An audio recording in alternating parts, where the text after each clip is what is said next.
there's an ad for like the Grand Wagoneer, which is like an $85,000 car. Oh my god! I like who has the time or the money for this? For an $85,000 Jeep. Yes, just a whole lot of money. All right, I'm going to go ahead and kick us off.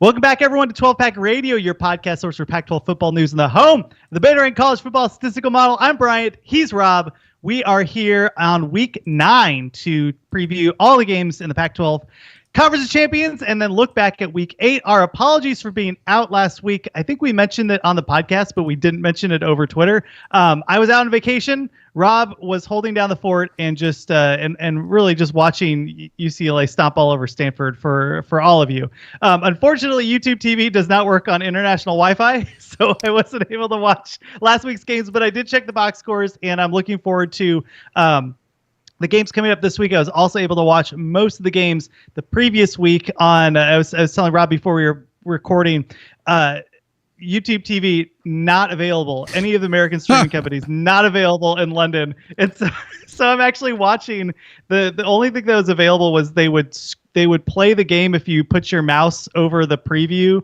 like little slides on each square of YouTube TV. So if you can imagine this, it's me at 3 a.m, like screaming at the television when there's no sound, because with like an enlarged, like just zooming in, like it's the Zabruta film. I'm trying to find the bullet and stuff. Anyway, it was fun. The games were exciting, and we're here to talk about them. Rob, you were able, I cracked the box scores open. I did as much as I could and kind of figure out what happened last week. But what were your general impressions of somebody who actually watched the games? I mean, I think I have 2 big takeaways from this last week. One of which is, of course, like USC is eliminated from I think there's a very reasonable argument they were eliminated by getting absolutely whomped by Notre Dame. And they were going to have to absolutely win out in fairly impressive fashion against the remainder of their schedule, I think, to have a shot at the playoff this year. Although, I mean, maybe Michigan opened things up a bit, but that said, losing to Utah. I mean, losing to Utah without Cam Rising. I mean, just among a host of other starters out as well. Just profoundly embarrassing for USC. I mean, I think to be where they are now in year 2 of Lincoln Riley's tenure is not where people were. I mean, it's easy to say like not where people were expecting, but I think. More than that, I mean, it just showed they seem like a team that has a lot more problems than they even had last year. I mean, offensively, they've taken a step back from where they were last year. They seem highly dependent on Williams. And the defense has taken the tiniest of small steps forward. And it's about equal to say the step forward the Washington defense made or the step forward the Oregon defense made. The problem is both those defenses were better last year. And so USC's defense is still in the 70s. They're a really, really bad Power 5 defense. They needed to make a much bigger step forward this season. And it's a bummer because it's like wasting Caleb Williams. Oh, yeah. I mean, like how many times? So the only game I was able to watch last week was the end of the Utah USC game. I caught the last fourth quarter as we landed. So I'm watching it as my dad's driving us home. The thing that's interesting to me is that we have talked multiple times about, I mean, like last year, or was it 2 years ago when Caleb Williams, it was last year, the ASU game, Caleb Williams won that game for USC. If Caleb Williams wasn't in the game, ASU beats USC at the Coliseum. Like it was a Caleb Williams run around and pull like games out of a hat, pull plays out of a hat in order to win that game for USC. And we were kind of saying, hey, there's a lot of this going on, and the wide receivers this year aren't as good as last year. No. And the line, I think it's a combination of two things where I don't think their line is very good. I mean, obviously it's not, but that was one of the question marks for us. But I think some of the defensive lines they've come up against this year really challenged Williams. Like I watched the full Notre Dame USC game in London on the thumbnail, and then and you could just tell when he's under duress, it's easier when you have better wide receivers that are open that you can throw to. And in this case, like the pressure is immense against him, and he just has melted down the last 2 games to a point where, like, I mean, I'm hearing national podcasts and national coverage that have like people that legitimately, these aren't like, the Fox Sports podcast that's covering college football. These are like like straight up hardcore fans that are basically saying, I don't know about Williams as a first round pick anymore because under pressure, like, what's he going to look like in the NFL? Now, I think that he'll figure it out. Yeah. And I think that it's just kind of a difficult situation for him. But I mean, if Caleb Williams isn't on this USC team, how many games did they actually win? I mean, because like Miller Moss is a mess, and the offense kind of sucks without Williams. Like for sure sucks without Williams. And the running game has kind of been it's not bad. Like it's been a hit or miss, but it's not like you could rely on the running game that solely like Utah does. Yeah, absolutely. I mean, solely is an understatement. No, I mean, like without Caleb Williams, Caleb Williams kept him in the Arizona game. Like that sounds like a weird thing to say. And yet we live in this world where, USC struggled offensively against Arizona, and then they had a horrible game against the Notre Dame team that had a good game plan. And look, Utah absolutely made them work for it, right? Utah's got a really good defense, and they had a better. Without the turnovers, it was a better game for them, I think, than they had against Notre Dame. But still, I think people are underestimating how. And maybe look, if you're a USC fan, like you've had some years that have been disappointing, and yet for the most part, like the Pac-12 hasn't been overwhelming. You're about to go into a world where like Ohio State exists. Right. Like, Michigan may be in some trouble, but there are at least 3 programs. Now the rest of the Big Ten is not good, but there are 3 programs in the Big Ten that absolutely care. And you're bringing along an Oregon and Washington program that all of a sudden look like they've got it kind of figured out. And UCLA made a far better defensive coordinator hire than you did. I think let's be honest, without Caleb Williams, they may even lose to Colorado. That's what I was going to say. Or like that ASU game, right? Right. Like the ASU game was close too. Holy smokes. Right. Like, and we saw what we have seen the Miller Moss experiment. Like, it is bad, and good for him for getting a USC degree and going on and doing big things. But, no, they've got to be hoping that star freshman that they recruited in that's sitting behind Miller Moss is ready to go next season. But just to have completely wasted Caleb Williams like this. He won the Heisman and he was fantastic and he's been great at times this year, maybe even better considering the surrounding cast.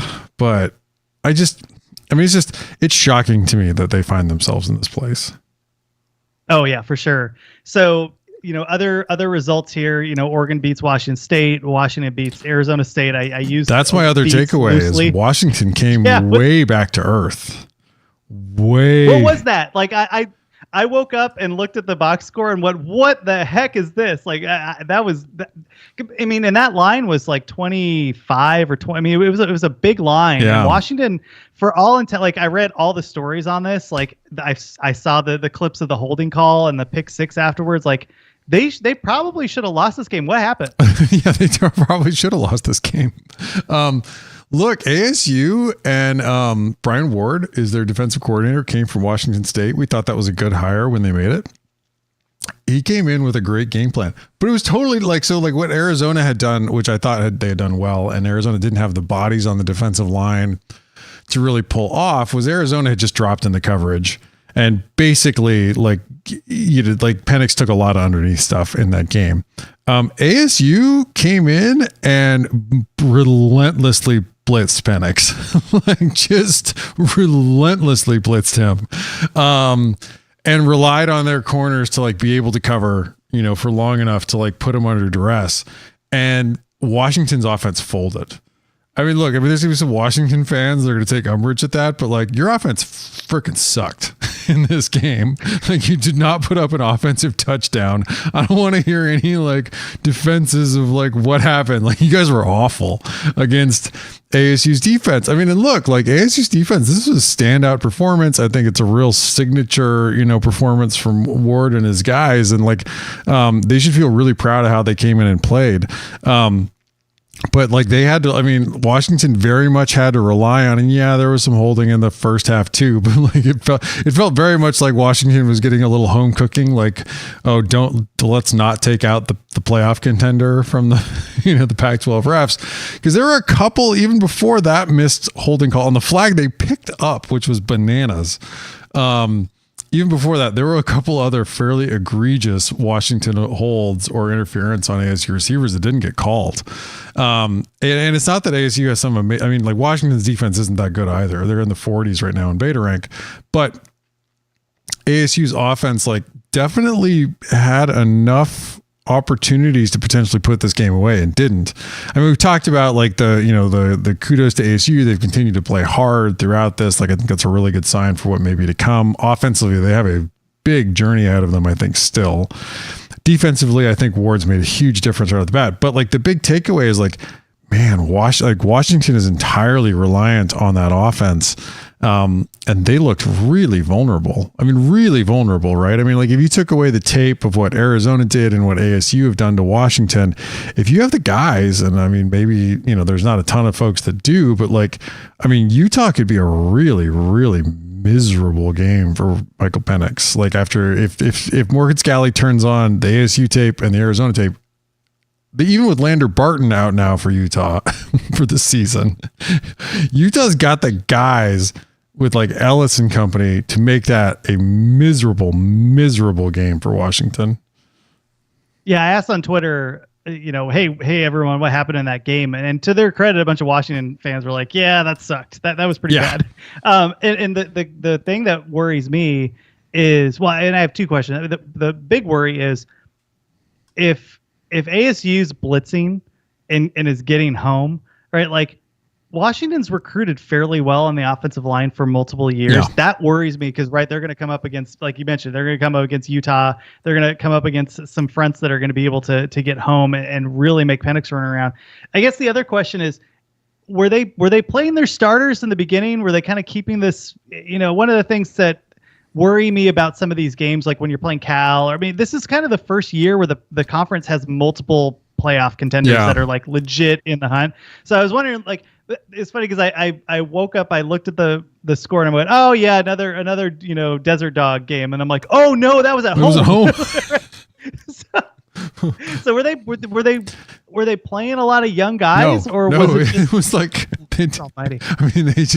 they got cut. I mean, like ASU, look, offensively, ASU did not have. I mean, ASU has some limitations offensively for sure, but like Washington's offense just got cooked by Ward in this game.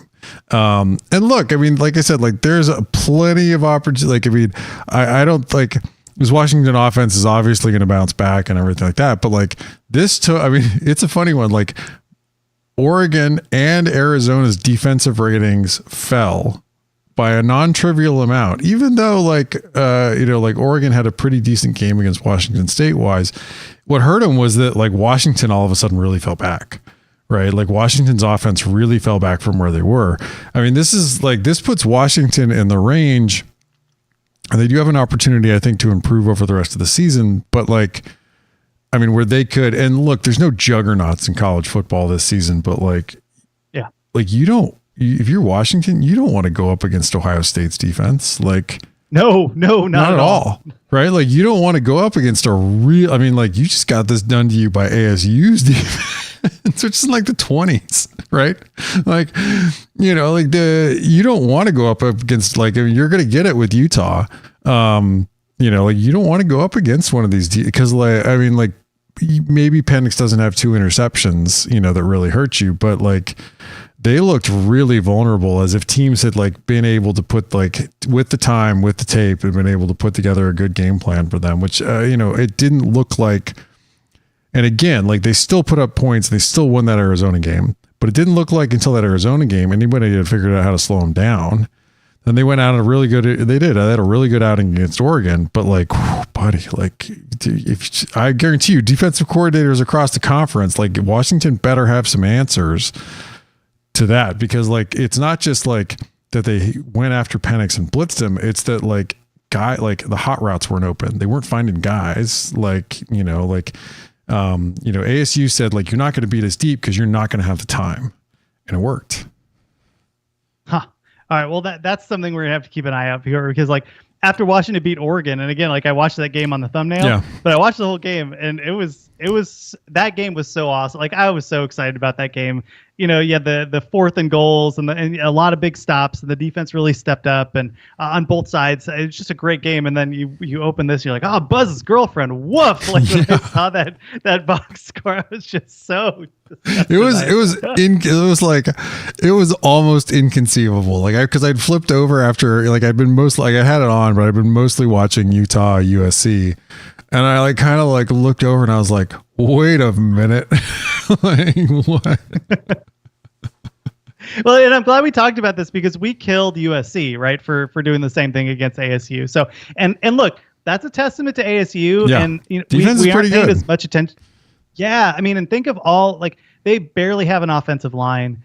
They're starting a former walk-on quarterback that was like the pajama ball hero of the world, like, and who by the way is like still a good quarterback, but doesn't have the physical tools. So Dillingham, like I'm really impressed with what Dillingham has put together in his first year. And it's quite, it's been overshadowed by what Colorado's doing, obviously because of all the attention. But that's 2 big games in a row where they've really been able to hold the line, and they took it to Colorado, and almost won that game. Yeah. It was a good. They beat Colorado. Colorado won it because of the watch thing. But all like ASU is a team where like they are not to be effed with. Like if you go into that game, you better have a good offensive game plan. Like because like that defense, like I mean Ward's good. Like that is the only takeaway that anyone should have from like this ASU team right now is like the offense is a work in progress, but like that defense is going to fight you tooth and nail. Yeah. Well, that's fun to have a team like that. It's a little scrappy and able to really mix it up with people. All right, let's get to all the games in week 9, and let's do it right after this. All right, we're back. We're talking week 9 Pac-12 football. And I mean, obviously the game days and probably whatever Fox's game day thing, they're all going to be at Utah. They're all at Salt Lake City. God bless them. It's a light week for college football in general. Like this is clearly the best game. even with Cam rising out, you're like, oh, okay, fine. All attention on Bryson Barnes and just taking one for the team, just running into the USC defense here. Let's get to that one a little bit later because we can. I want to start at the 1:00 game on Pac-12 Network. Number 24.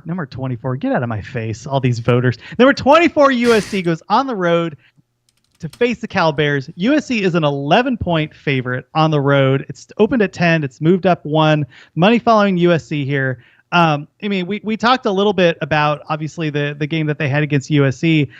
One of the things to keep in mind if you didn't watch this game, right? Like there was 14 points scored on USC side. That was special teams and a pick 6. So I mean, like that's like 18 points of offense against Utah, as long as my math is okay. But that's pretty rough. And it's a testament to Utah's defense. But I mean, Caleb Williams, 256 yards, no touchdowns. The thing that was interesting to me, Rob, was 7.5 per. I mean, like they didn't get the ball down the field. Yeah. I mean, Taj Washington was the highest pass catcher in that game. It's just I think that if that's the case, like which is kind of bizarre to like say that. It's almost like I'm digging for a stat, but like. You don't want Taj Washington to be your top receiver, like in any game. You want him to have like four catches for like 80, and that's a pretty good game for him, right? So that basically means that Singer didn't do anything, Rice didn't do anything, Williams didn't do anything, and that's a problem.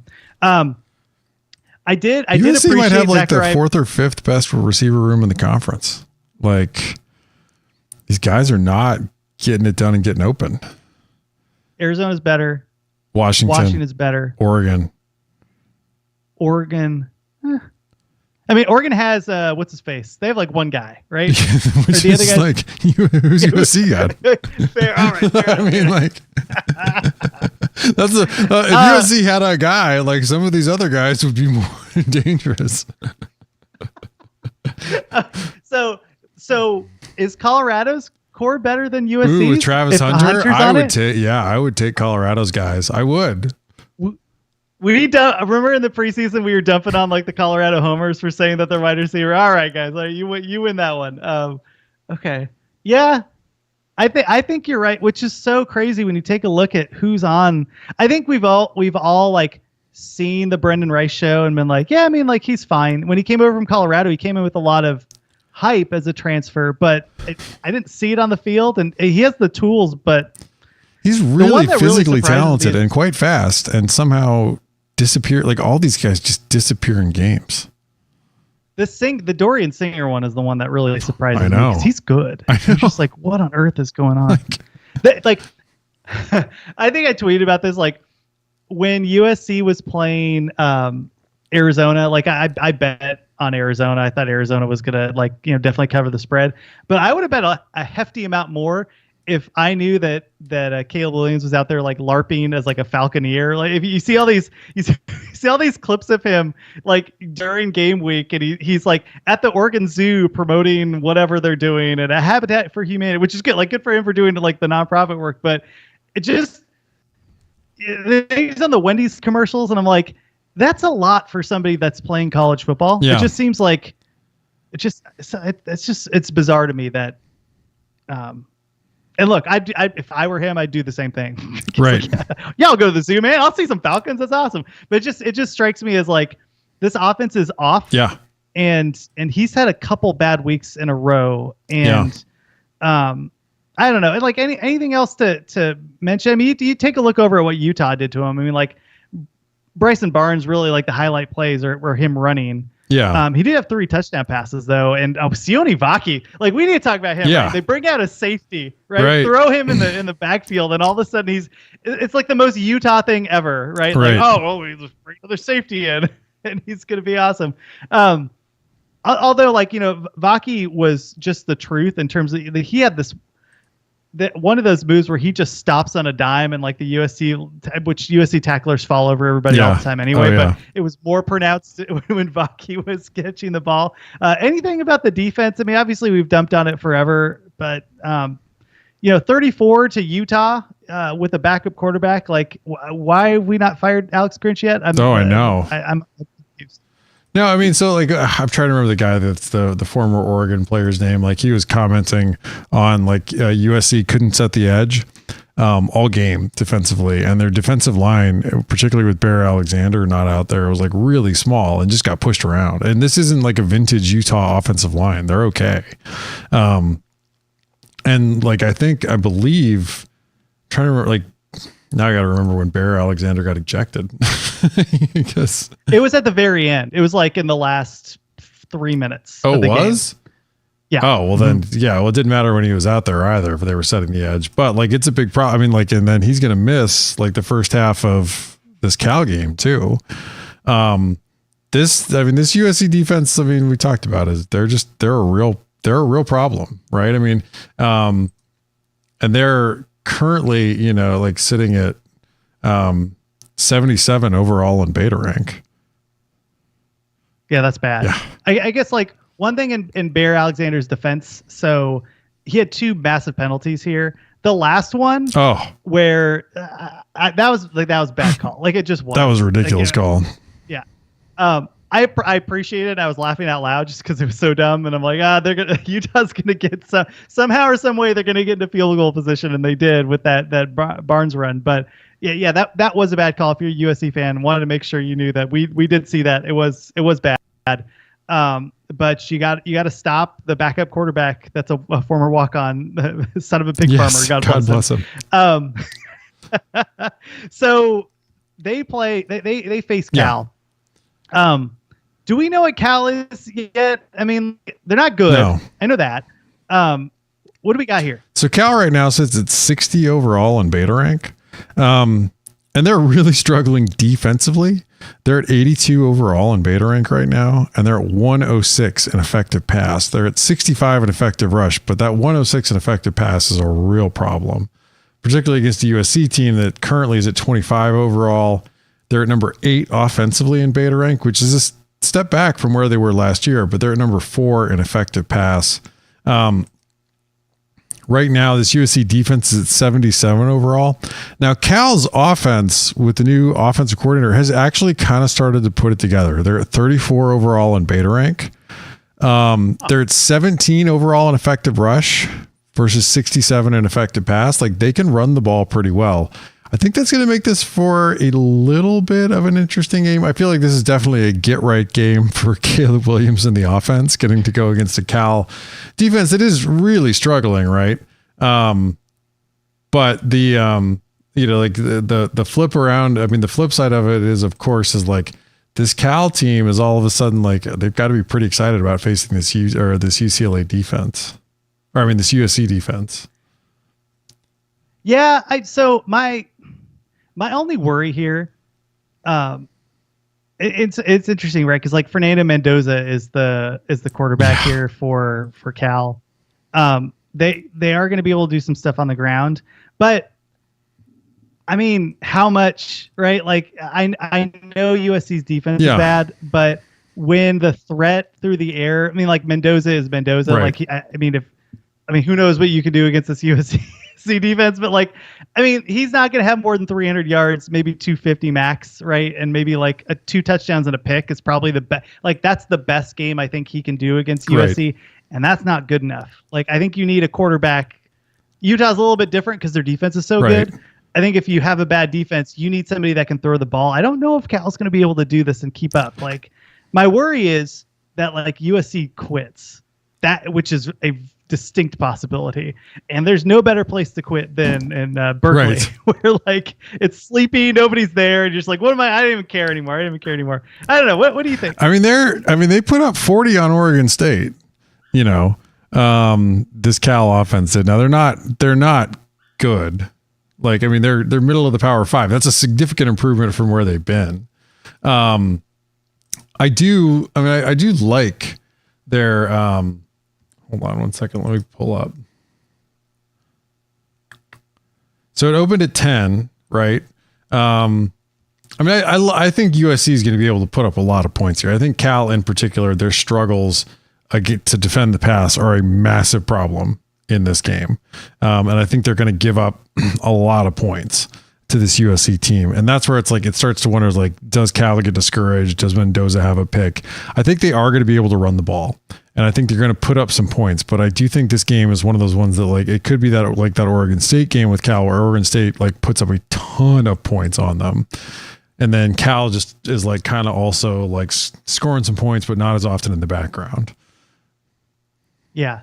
Yeah. I'll take USC. I think I set the line at 10 and it was 10 when it opened. I'm like, oh, yeah, good for me. But, and even though it passed that key number, I just think, I don't know if USC's on full quit watch yet. And I think that this is a game where they get all their frustration out, because we've seen what they can do when they play bad secondary. We saw what they did against Stanford. Now, Stanford is in its own league in terms of how bad that secondary is. But I just think that, like, as much as we've dumped on the wide receivers, this is still a good offense. And I just don't know if Cal have the horses. I'll take USC. I think that they're going to be able to take care of business here. What do you think? Yeah, I'm going to take the Trojans too. I mean, I think that Cal secondary is a real problem. Okay.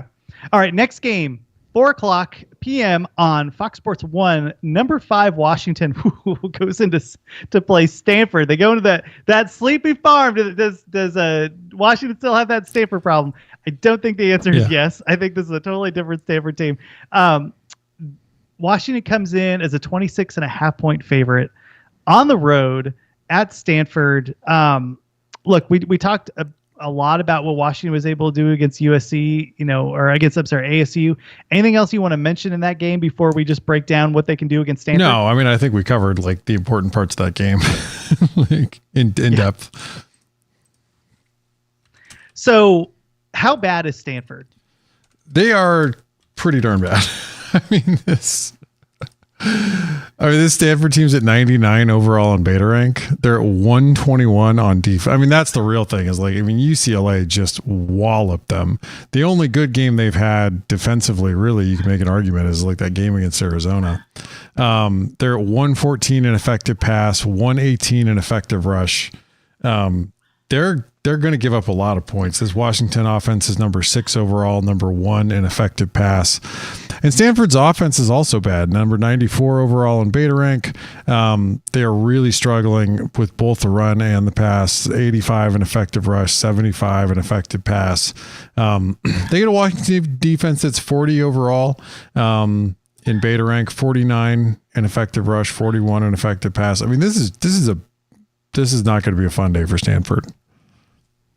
No, the 26.5 is a good line. I think I set it at 25 or 20. I actually did 21. That was one of the lines where I was off, and it popped. I think it went from 25 to 26.5 already. So the money has jumped on Stanford.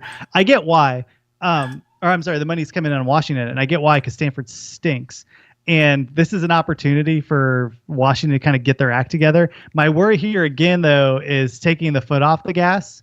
Like when I see spreads this big against some really sleepy teams and sleepy games, that worries me a little bit. Stanford should win this game by 40 points, but is there any indication that you have like that they won't step on the gas? Because if you take a look at the numbers, I mean, they should be able to do whatever they want outside running. Like Washington has had a real problem running the ball, and I guess like I wasn't as worried when their starting running back went out with I think it was an ACL tear at the beginning of a spring ball. I'm like, oh, whatever. They got like 4 guys behind him. They have nobody behind him, which is super surprising to me. Like, the fact that they can't run the ball. But I don't think it matters that much. I just saw with my own eyes what Caleb Williams could do to the secondary. Right. And now you have Michael Penix and 3 better wide receivers. Right. It seems weird to me, but I want to take Washington because this could be like a 50-0 game or 50-7 or 50-10. I mean, you're not wrong in that like you could have a little bit of like a take your foot off the gas effect here. But I do think like Stanford just seems to be totally lost. I mean, look, Washington, like part of what made that UCLA game so bad is like UCLA's defense is really good, and they absolutely put the screws down on Stanford, and Stanford could do nothing. Right. And so UCLA's bad offense had great field position all freaking game. Right. Like, and they had Stanford's defense in front of them to be able to put up points. I think this Washington it's going to make it like, I don't think their defense is anything like UCLA's defense, but their offense is much better. Now if you're Washington, do you keep the guys in a little longer if it gets big? I mean, if you're up 3 scores at halftime, right? Like, how much does Penix play? Do you want to get the bad taste from ASU out of your mouth, right? Like, I mean, because they should roll Stanford pretty quick. I would think, given Stanford's defensive problems. Now that said, like Stanford's had some trouble, but like their secondary guys can still cover. Even though like they don't have a pass rush. But I don't think that's going to help them here. Like, I think they're going to be in some trouble. Like I like Washington in this game. I think I'm going to take Washington too. I think the better move is to take Washington in the first half, and you might have to pay up for it. Like it might be 17 or something, in the first half, but as much as I want to see the Dylan Morris show right in the second half, I don't want to put money on the Dylan Morris show. So I think the first half line is probably the move here, but I will lay the points. I'll take Washington along with you. Knowing now, like if I do this, if I actually bet it again, it'll be first half. Like I don't think I'm going to put money on this for a full game. Knowing that I'm just a little worried about that back half where they take the foot off the gas, put in the, but I do think like if they hadn't been so crappy against ASU, I think this is a game where like, maybe Stanford can cover, but I'll take the Dogs. Let's go to the next game here. We have 4:30 p.m. on ABC. National game. The Colorado Show goes on the road once again, playing number 23 UCLA. So UCLA is still ranked after just whooping up on Stanford. Colorado comes in as a 17-point underdog on the road at UCLA. I don't think it's enough.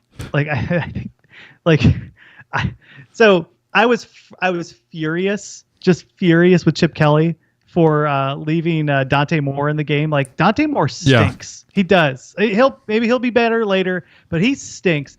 And the fact that he actually put Garbers in this game against Stanford gives me a little bit more hope.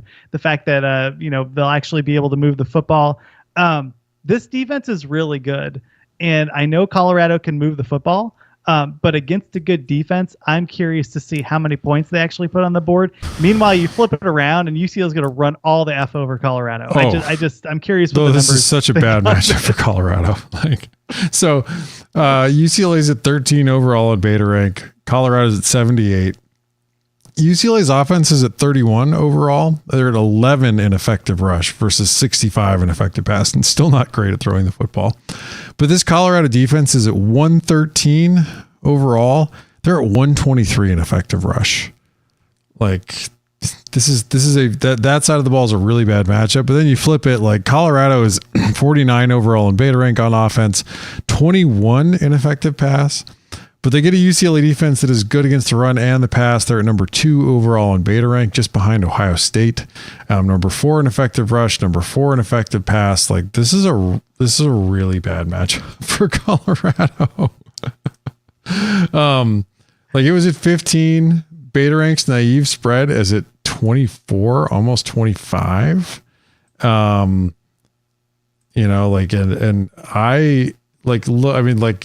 I think this could be a really long day for Shadur Sanders.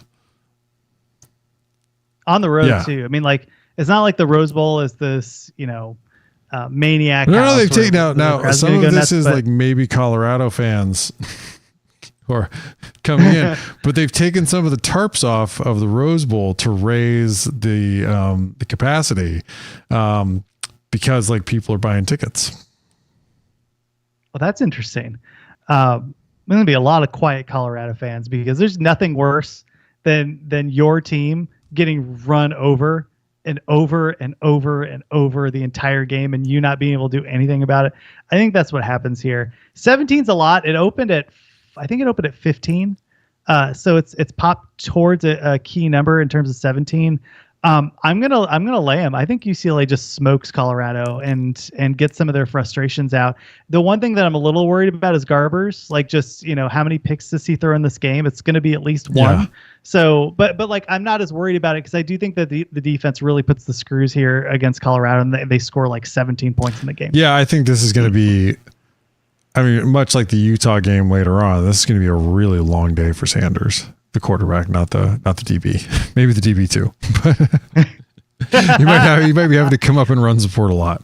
But yeah, I mean, like Colorado. I mean, if you are UCLA, if you throw the ball more than like 15 times in this game, you're an idiot. Like you are like just run the ball right down their throat. All right, we're gonna get to all the other games, including the game of the week, and we're gonna do it right after this.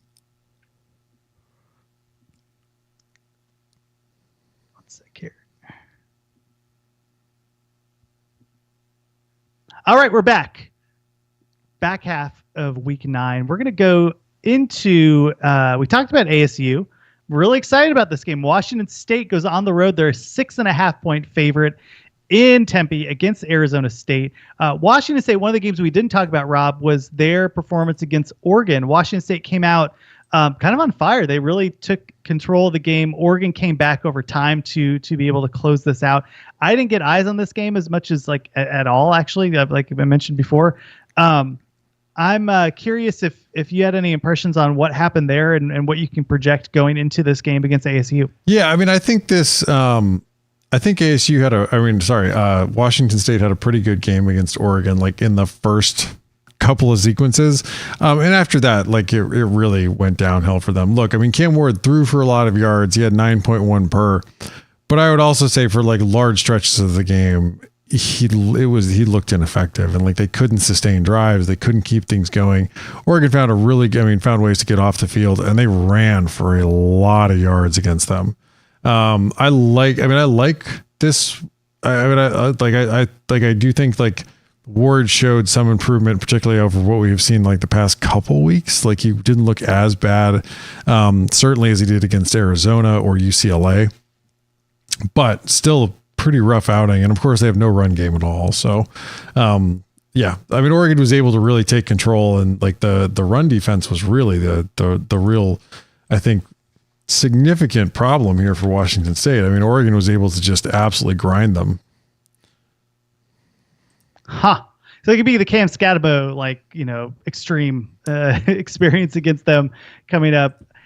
Here's the thing. I saw this was the one line where I was just way off on. I had this as I think I did it at 12 for Washington State, but they go up against a decent ASU defense, and now I'm starting to understand why the line opened so low. I think it started at 5. It's moved up to 6.5. My word, I still believe in this Washington State team, but not as much as I did.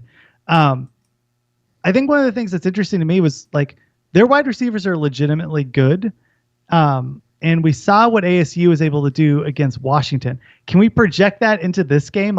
Is that a one-off? Because that's just, because on paper, if I hadn't seen the box score, right, we don't want to overreact to the game before, right? This is a one game sample out of many. I just feel like Washington State should be able to move this football at least through the air. They won't be able to do it on the ground.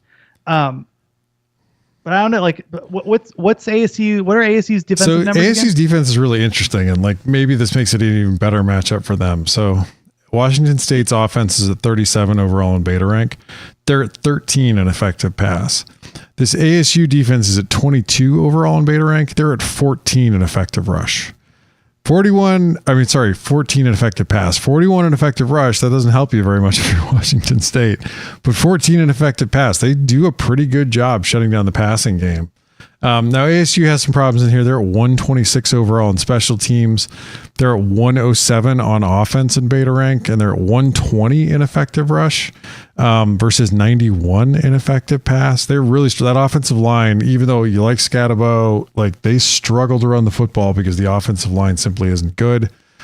Washington State's defense has taken a step back. They're at 63 overall in beta rank. And really, after getting mauled on the ground by both Arizona and Oregon, they're at 82 in effective rush versus 39 in effective pass. The reason the line started out low is likely because of ASU's defense, and that is a pretty good matchup for them. I do like Washington State by about 6.5. In this game. That feels about right. It's just because I do think ASU just made Michael Penix's life miserable. And I think they could do very much the same to Cam Ward. I just don't think they have the horses on offense. Yeah, that's a bummer. If they had an offensive line, I thought that this was going to be a gimme. I'm oh, okay, yeah, 6.5, whatever. I'll take that. I'm a little nervous about it, but I'll take Washington State too. That was a big game for ASU, and now they got to come home against a team that is still decent. This isn't Colorado. This is a team that I think if they played Colorado, it would be a 14-point favorite. And I just think that there's enough there on offense to be able to get this done. I'm going to be fascinated to see how many yards ASU is able to get on the ground. I don't trust Bourque.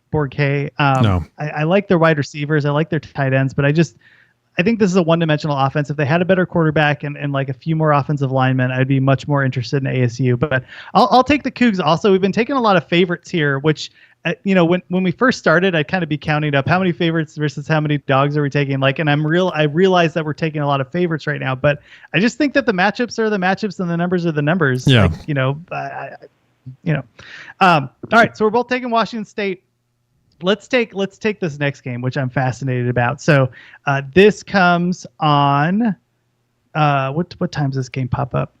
It better not be on damn it, it is 7:30 p.m. Dang it, on ESPN. Number 11 Oregon State is on the road to play Arizona. Oregon State is a 3.5 road favorite against an Arizona team, Rob, that really has started to feel themselves, and rightly so. The offense is clicking. The offensive line is in good shape. Both these teams were on a bye, so I'm fast. This could be a great game. What do the numbers say here in terms of the matchups? Because I think that line is stupid. I think Arizona is a good team, and I don't trust Oregon State's defense. What do we got? I think Arizona's a good team too. Arizona's at 28 overall in beta rank right now. against the 11 Beavs. So Oregon State comes in at number 10 on offense.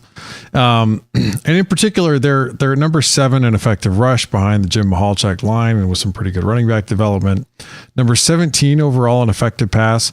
I mean, he's not spectacular, but he's good. He often makes the right throw. He'll make three or four dumb throws a game. He will make 3 or 4 throws a game where you're like, wow, that guy looks like an NFL quarterback right there, right? Like he's got a little bit of that in him. Now this Arizona defense is at 43 overall. They have been a little bit susceptible to big plays, 67 overall on explosive drives. Now their run pass split is still affected by having come off and playing Washington and then USC. So they're at 20 overall in effective rush, 84 in effective pass. I do think their pass defense is a lot better than that. And they'll continue to improve it. I'm also I think their run defense is going to kind of come back to earth a little bit maybe in this game. Now offensively, Arizona's at 24 overall in beta rank. There's still some JDL numbers in here, but with Fafita, one thing to keep an eye on is their drive efficiency, which has been their bugbear. It's been improving significantly. They're up to 68 overall. They were in the 120s when Fafita took over. So this is still a very different offense with him running things. They're at 46 in effective rush versus 24 in effective pass. I think even there are two things I think their numbers are a little bit better than this 24 overall because you have the Stanford game in there with JDL. You have the Mississippi State game in there too. This Oregon State defense is at 35 overall. Now they're really good at drive efficiency. They're at number 8 overall. They find ways to get off the field and not give up points. Their offense does put up some points, but they're only at 106 in negative drives, not forcing a lot of 3 and outs or turnovers.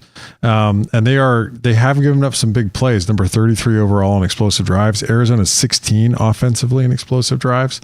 This is a really interesting matchup, right?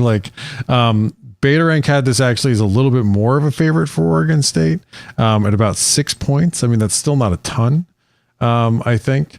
But this game, I think we are still figuring out what it looks like with Fafita. Meanwhile, one of our other models has it as just Oregon State by 2.5. I think this is this is a genuinely tough one. I think this game is probably closer to a toss-up. Yeah, I think so too. The thing that really gets me here is Oregon State on the road at Arizona. I think that really matters. There's certain matchups where, and we'll talk about this with Utah against Oregon, right? Where you go to certain places and you just go, crap. And Tucson is one of those places when the team is decent. And I think this Oregon State team is rickety. I'm shocked that they're 11th in the country. I mean, I know they're good. They're good. Their offense is sneaky good. Their offense is sneaky, very effective. They're not they don't wow you at any point with anything that they do. They just do it really well. They have a good scheme. They have good play calling. They have good execution for the most part. There's just not anybody on this team that you're that guy is going to get drafted in the first round. There's a bunch of guys who are that guy might be he might sign an undrafted free agent contract. Yeah. Which is totally in college football. You take those every time, right? And they've got a couple of those tiny guys that that will break. But I think Arizona can cover. That's what I mean cover the spread. I think Arizona can cover Oregon State's wideouts, and I think this is a Justin Flo game. This is a game where you can put in Justin Flo and just let him play run defense and not worry. You could not put him in and ask him to play complex coverage. But my worry, so almost to flip that around though, my worry is I think it's Bolden. I got to go back and look. There's 2 tiny. They have 8 tiny guys on their team. Oregon State does, but there's 2 of them that they use for these tunnel screens. Oh yeah. And no one Arizona's does tunnel screens as well. Caught on the. Oh man, the pants are going to be down, and they're going to be trying to, the hand's going to be reaching down to pull them up, and they trip on themselves. That's going to happen at some point in this game, and it is just, can Arizona score enough points against this defense? I think they can. I think they keep this close. If you're going to give me an extra hook, I will take Arizona. I really do think this team is good, and I just don't trust Oregon State to be good enough to be able to take on a good offense on the road with a loud environment. If this was in Oregon State, I would totally take Oregon State. I think that really home field really matters in this one. I'll take the Cats plus 3.5. 3.5. Like 3.5 is too much. Like it opened at 2. Like I think 3.5 is a little too much. Like I'll take Arizona. The thing that if Oregon State,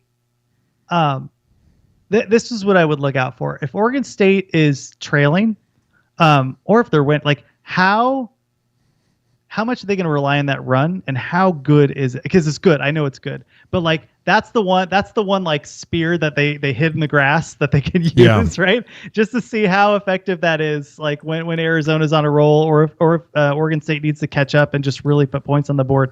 I'm really interested to see that match. Well, look, I mean, like I think. I mean, I don't want to take anything away from Johnny Manson, but I think Dwayne Akeen has made a huge difference on this staff. Both of these teams are coming off buys. I could not be more interested in seeing what Jonathan Smith and Brian Lindgren's game plan is with 2 weeks to plan, and what Arizona with like Dwayne Akeen like is going to do defensively, because he had a good game plan for Washington. He had a good game plan for USC. He had a great game plan for Washington State, right? Like. Dude, they smoked Washington State. Yeah, I mean, we didn't even have a chance to talk about that because we were right. They dismantled them. Like, we didn't even talk about the Colorado. And we're assuming Fafita's going to play. Like, Jed Fish is being like a little bit coy of like, we've got 2 good quarterbacks, blah blah blah. But like, he has at least stopped saying like Delora is the starter. So like, we're assuming Fafita keeps playing here. If it's JDL, give me the Beavs. I just want to be clear. If Arizona gets the ball, whenever they get the ball, and JDL runs out there, I have a little asterisk there, and my pick flips to the Beavs. Absolutely, I totally agree. Especially in a big game like this. Holy Moses, it's just be a total mess. All right, let's get to the big game here. 12:30 p.m. on Fox. Game day. In Salt Lake City, Oregon goes on the road to play the Utes. Oregon is a 7-point favorite on the road. This game is just fascinating to me because Oregon is good, and Oregon is a good team with a decent defense, with a good offense. And Utah doesn't give an F, man. They do not care. And it is so tough to play at Salt Lake City. And we've talked about this we've been covering this conference for multiple years. I didn't give them the credit they deserved when they played UCLA. I just assumed that like Dante Moore didn't stink, and I'm like, whatever. You know, Utah doesn't have like half their players, and man, it doesn't matter. Like Utah has a great defense. They're going to be able to move the ball on the ground.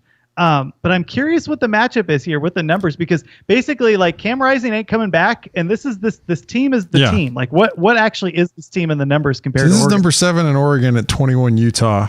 Oregon's offense comes in number 3 overall in beta rank. Having a good year, having a real good year. They're at 10 overall in effective rush, number 6 in effective pass. Now this Utah defense also has some injuries, but they're at number 4 overall in beta rank currently. They have been a little bit susceptible to big plays, number 18 overall in explosive drives. They have the number 2 overall defense in effective rush. That I can't wait to see this matchup against this Oregon run game. They're at 13 overall in effective pass, and I think this is going to be another good check on this Utah pass defense. They had a pretty good week last week against a USC offense that I do think has some problems, but still I think has a legitimate passing game. And they did, put Caleb Williams through it a little bit. I'm interested to see this game though, because like I do think Oregon, even though if they're not necessarily going to, I don't think break a ton of runs, but they're going to be able to at least rely on the run game a little bit. Flip it around. This is where the Oregon, advantage really comes in. So Utah's offense is at 57 overall in beta rank.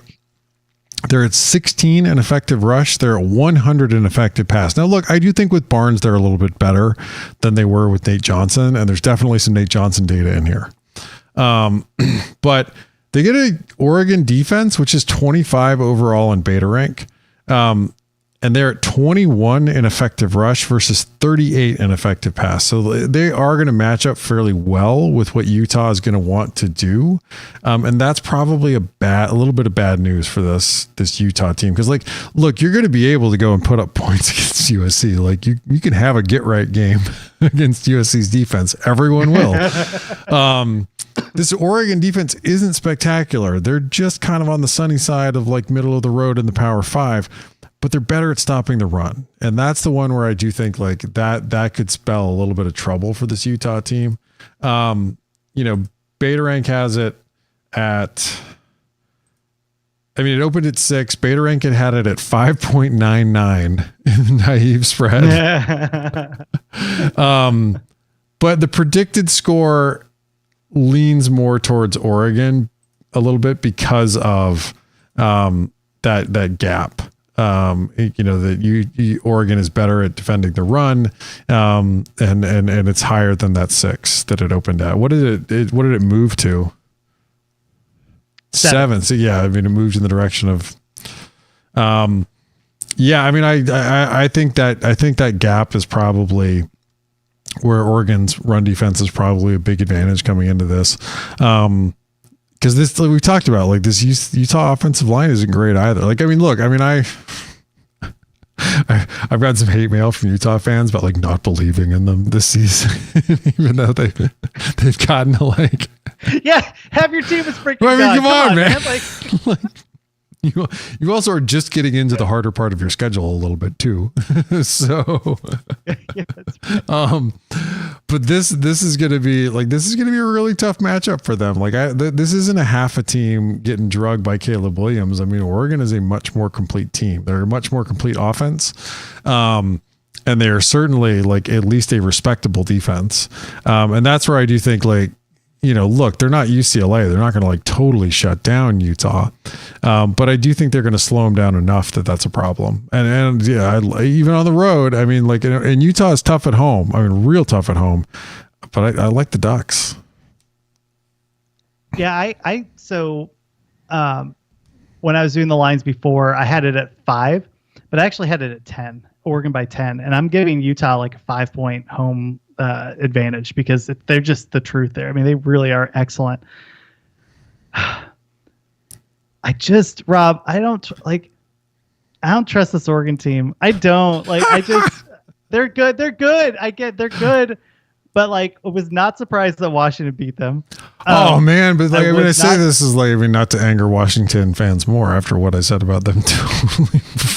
But Oregon, legitimately, Oregon, and I don't bring any post-game win expectancy crap to me. Like every time I see people put those numbers out, I'm just like, what is this? Like who came up with this? Oregon, based on the drives that actually took place in the game, should have put up more points than Washington. Dan Lanning kicks a field goal and I don't mind the aggressiveness and Oregon wins, Yeah. It's don't get me wrong. They're not they're not some amazing juggernaut team. Like the defense would have to be a lot better. I do trust this offense and I can't wait to see this offense against this defense. This is one of the best matchups of units in college football this weekend. Oh, it's going to be so fun. This is going to be a great game. Utah is going to I'm going to take the points. I don't 7. I understand what I'm doing too with this, right? 7 does feel like a lot actually. 7 feels, but I know. That's the thing. But again, right? If they were playing this on a neutral field, I would take Oregon. Yeah. I think Oregon absolutely covers on a neutral field. I think that the home field just makes this a bigger difference than it should be. And I really do think that defense is going to bring the noise and really try to make Nix earn it. And he could, because Troy Franklin is a freaking man. He is awesome. Well, and Nix was injured last year, when they played, right? That. Yeah. You have a healthy Nix. Oregon wins last year. I think 7 is a lot. This is going to be, I think this is a close game. And I think, there is a scenario obviously where Oregon wins by 14. Yeah. I don't know if there's a scenario where they win by 20. No. right? No. I think There's that no Utah's scenario where defense is either way of these too good. teams win, unless you have like 5 turnovers. Barring some like massive turnover imbalance, this is going to be a close game. I got to go back and look and see.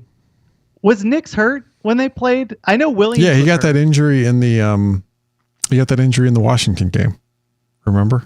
On that run? Oh, yeah, that's like so right, he's kind of that's limping right. around. That's the one thing that with this game is like, I mean, Nix can keep it alive. And that could be a problem. But I mean, like the main thing, like, look, I mean, if Oregon can't, I mean, and there's a possibility because Utah's run defense is really good. And I mean, maybe even with Barton out. But if Oregon can't run, oh, buddy, this could be a long day. Like this could just be a real tight game. Like at which point, like, I mean, like it's Oregon by 3 or something, which you guys take the Utes. I think it's tough to say because I really do think Utah's run defense is so good. And they are so good and so gap sound, and they have been for 2 straight years. Oh God! Like, give me the Utes at home. Like, I can't. It's a night game, right? Like, or is it 3:30?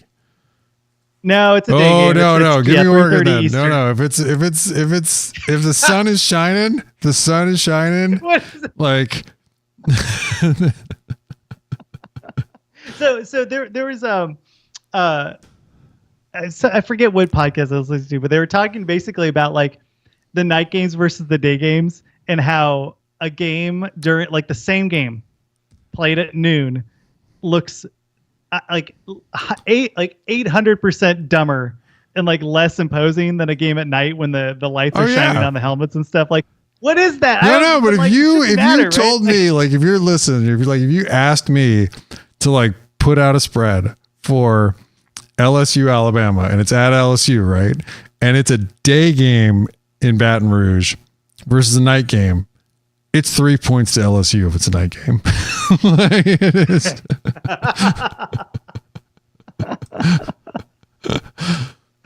Oh my gosh.